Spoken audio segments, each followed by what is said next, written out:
cristologia, soterologia, tudo que diz respeito ao Senhor é por demais importante. Eu não conheço nenhuma outra matéria teológica que seja tão vital e fundamental como cristologia, porque se você errar, se você não entender direito essa questão, pouco importará os seus acertos em outras áreas, porque Jesus é o caminho, a verdade e a vida. Cristologia é o estudo da pessoa e obra de nosso Senhor Jesus Cristo. A confissão de que Jesus Cristo é o Senhor. Lembra de Pedro dizendo: Tu és o Cristo, Filho do Deus vivo. Mateus 16,16. Essa é a confissão mais elementar, básica, poderosa. Por conta disso, a gente já é levado à questão: então, quem ele é? O que significa Filho do Deus vivo? E tantas outras expressões. No princípio era o verbo estava com Deus e o verbo era Deus. Então começamos a perceber a divindade de Jesus Cristo nestas confissões. A primeira grande decisão teológica da igreja resultante dessa confissão foi a afirmação da divindade essencial de nosso Senhor Jesus Cristo como Filho de Deus em essência, declarado como única essência com o Pai e com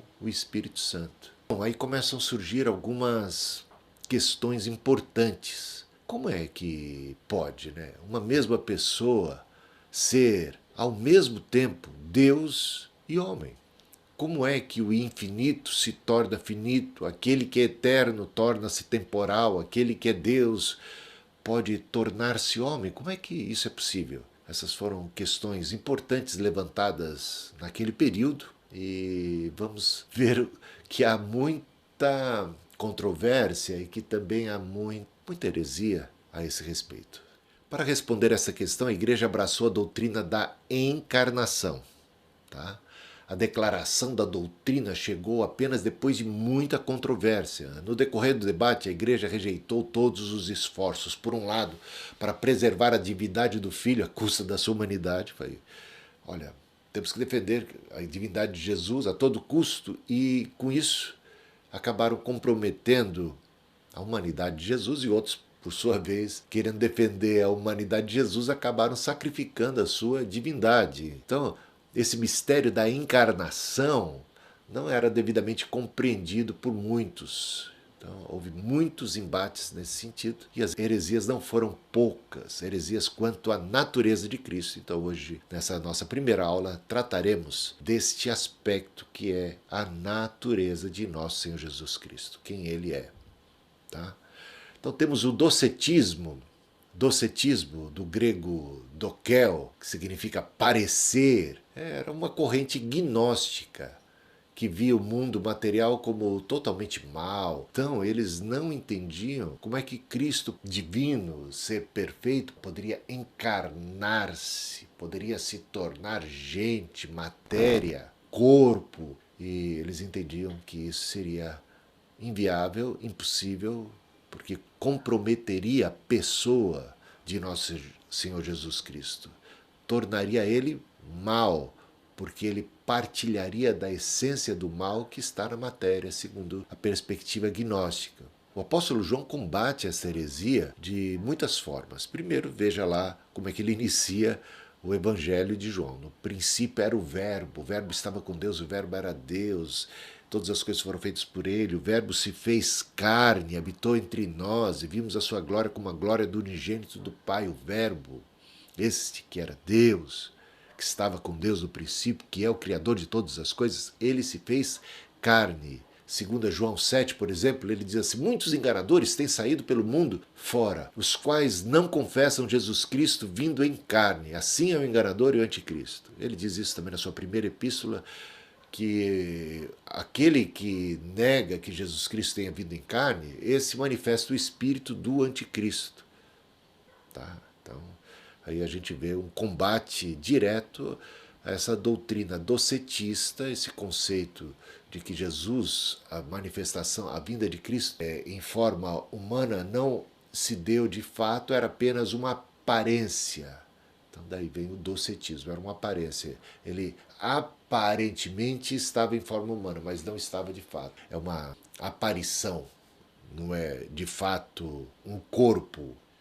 Temos também outra heresia que se denominou ebionismo, cristianismo legalista judaico que ensinava que somente o Pai era Deus, Jesus era mero homem gerado por José e Maria, Jesus se tornou filho de Deus no batismo, que Jesus foi adotado, ele não é filho por excelência, em essência, puxa para o lado da humanidade de Jesus e sacrifica a sua divindade. Temos o arianismo, que é bastante popular nos dias de hoje, através das testemunhas de Jeová. O Ário, ele ensinava que Jesus não era verdadeiramente Deus, mas o primeiro ser criado, um semideus que serviu como instrumento na criação. Tá? Ele foi o primeiro a ser criado, depois ajudou o Pai a criar todas as coisas. Ele é inferior ao Pai, ele é uma criação, uma criatura de Deus, ele não é de fato Deus, embora seja muito nobre, segundo o conceito ariano, testemunha de Jeová. O Concílio de Nicéia condenou tal ensino como heresia. Temos também o apolinarianismo. Cristo possuía um corpo humano, mas não uma mente ou espírito humanos. A mente e o espírito de Cristo vinham de natureza divina do Filho de Deus. Jesus, então, teria um corpo humano, mas uma mente divina. O apolinarianismo vem de Apolinário, de Laodiceia, lá no século IV. Ensinava que o Logos divino tomou o lugar do espírito humano de Cristo. A mente de Jesus seria então divina e não humana, mas seria este o Jesus apresentado no Novo Testamento? Como semelhante Cristo poderia passar por tentações humanas, genuínas e autênticas?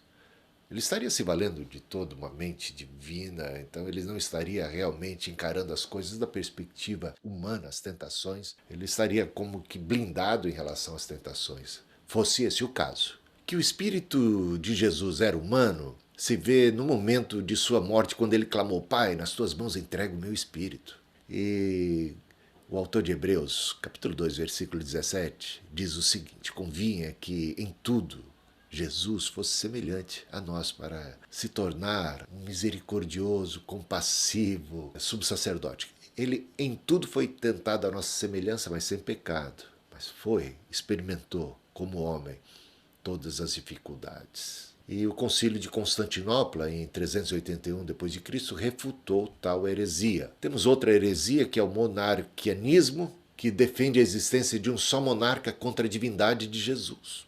Dividia-se em monarquismo dinâmico e modalista. O dinâmico estava alinhado ao ebionismo, criam que Jesus fora tomado pelo Logos de Deus, tornando-se merecedor de honrarias divinas, contudo ainda inferior a Deus. Deriva-se daí o adocionismo, que diz que Jesus teria sido adotado como filho de Deus em seu batismo com a descida do Espírito Santo em forma de pomba ou na ressurreição. Eles citam ali Atos 13:33. Eu hoje te gerei. O modalista, por sua vez, mais conhecido como sabelianismo, concedia às três pessoas da Trindade como os três modos pelos quais Deus se manifesta aos homens. Tá? Então, três maneiras, três modos de Deus se manifestar. Existe apenas um Deus, uma só pessoa, que de repente se manifesta como Jeová, em outra ocasião está se manifestando como Jesus, por fim se manifesta como Espírito Santo.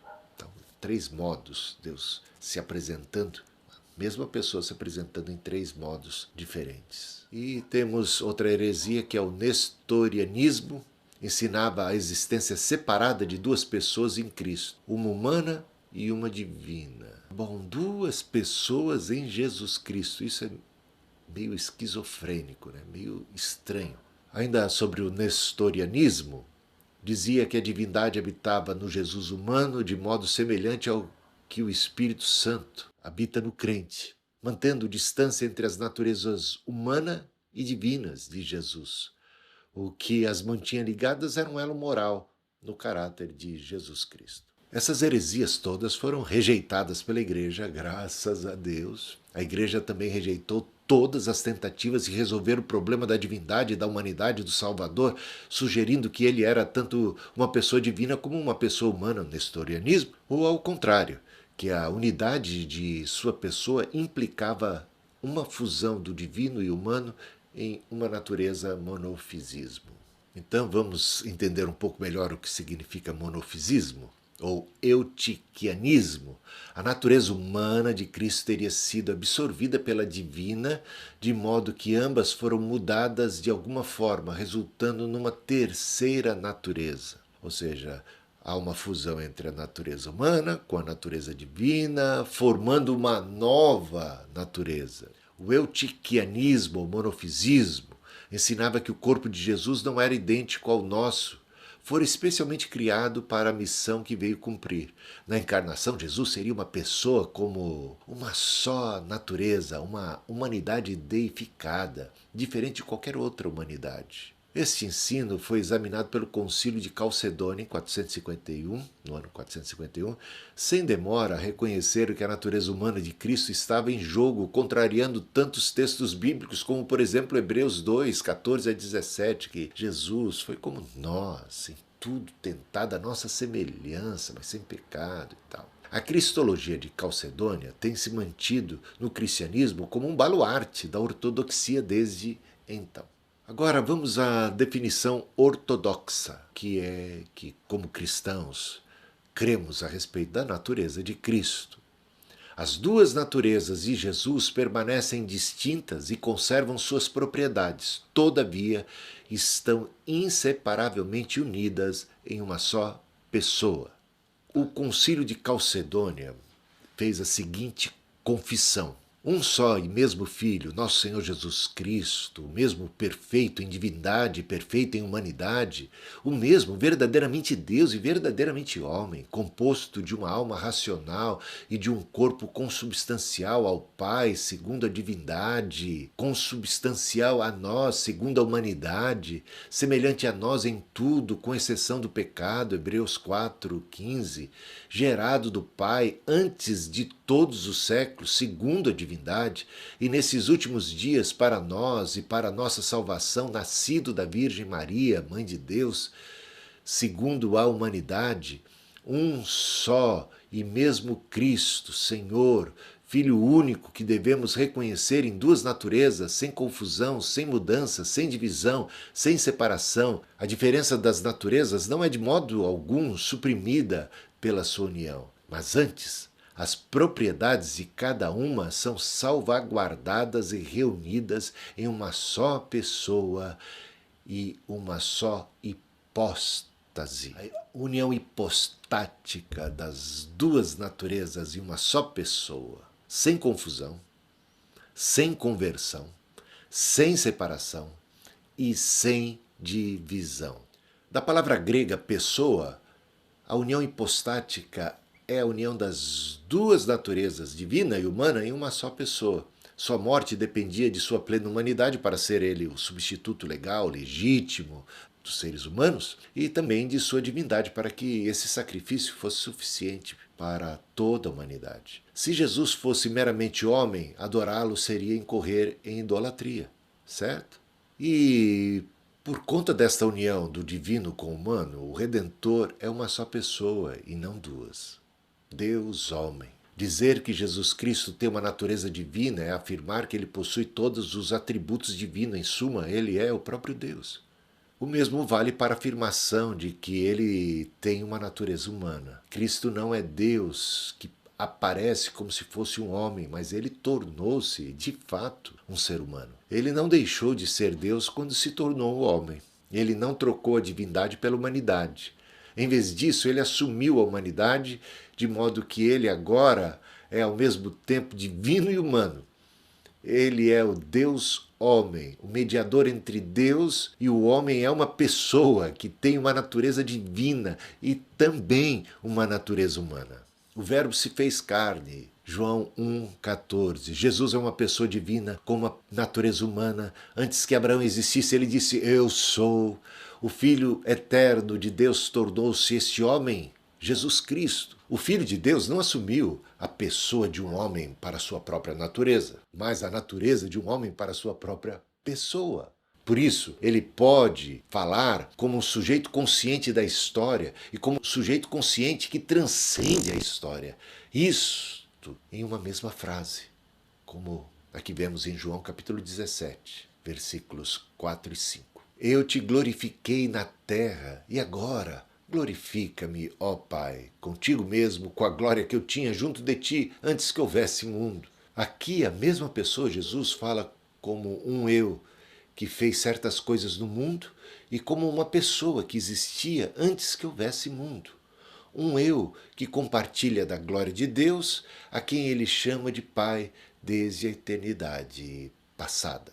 Bom, vamos falar um pouco da kenosis, que vem do grego, que tem a ver com esvaziamento. Aquele texto em que Cristo, sendo o próprio Deus, não teve usurpação ser igual a Deus, mas esvaziou-se, foi humilde, assumiu a forma humana para cumprir a sua missão, morrer, sacrificar-se em favor de toda a humanidade. A gente percebe o seguinte: falar de uma kenosis em que o divino é limitado pelo humano, ou de uma comunicação de atributos em que o humano é exaltado ao divino, nos traz tantos problemas quanto soluções. A relação do humano e o divino na pessoa de Jesus Cristo é, de fato, um mistério impenetrável, né? Como essas coisas se dão ali, de fato, a gente não sabe ao certo. A gente aqui tem chegado a algumas conclusões, principalmente a respeito do que não é.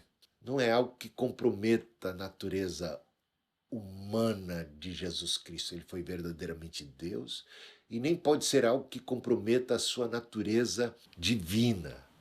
Ele é verdadeiramente Deus e verdadeiramente homem. Como essas coisas acontecem, a gente fica um pouco assim no mistério. A gente não sabe as profundezas de Deus. Um dia o veremos como realmente ele é. Marcos capítulo 4, versículo 38. Adormecido em um navio, por exemplo, Jesus exausto como ser humano, que ele de fato era, vem então a tempestade, Jesus é despertado, ele repreende os ventos com uma palavra e o mar se acalma, um ato completamente divino. Ali a gente vê dois aspectos, né, da natureza de Cristo. O aspecto humano, claramente ali evidenciado, e o aspecto divino, igualmente, né? Quem é este que até sobre os ventos e os mares tem poder e autoridade?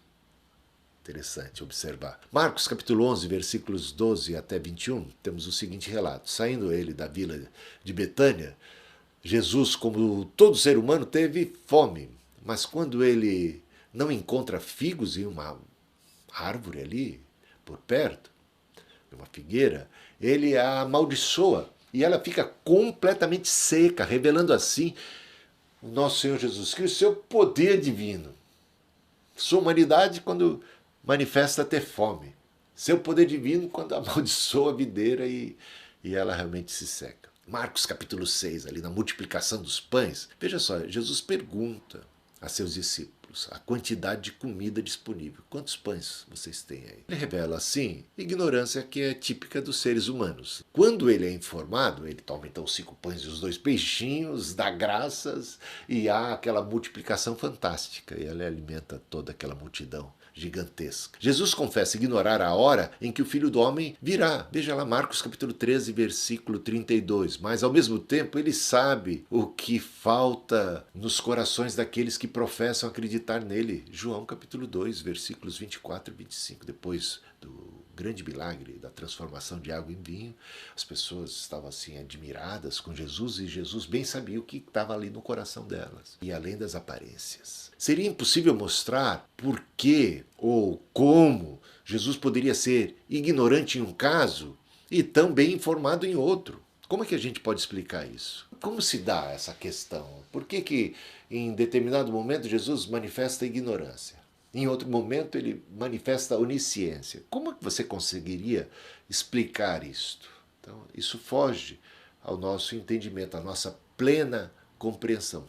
Podemos até especular, mas de fato a gente não vai compreender perfeitamente todos esses aspectos. O segundo evangelista nos diz que Jesus não sabia o dia do juízo final, mas relata um pouco mais tarde que ele sabia perfeitamente o futuro, de modo a poder dizer a Pedro, um agente livre, responsável, exatamente o que ele, Pedro, faria, exatamente quando e até a quantidade de vezes em que ele viria a negar a Jesus. E tudo isso enquanto o homem afirmava veementemente que jamais o negaria. Como poderia ser isto? Para estas e outras tantas questões, não podemos dar respostas satisfatórias. Permanece tudo isso como algo glorioso e ao mesmo tempo misterioso para nós. Na próxima aula trataremos das expectativas messiânicas em relação ao Cristo, ao Messias, e como é que Jesus se manifesta e como frustra, em muitos sentidos, tais e tais expectativas. Em que sentido estas expectativas estavam equivocadas? E vai ser uma aula muito interessante.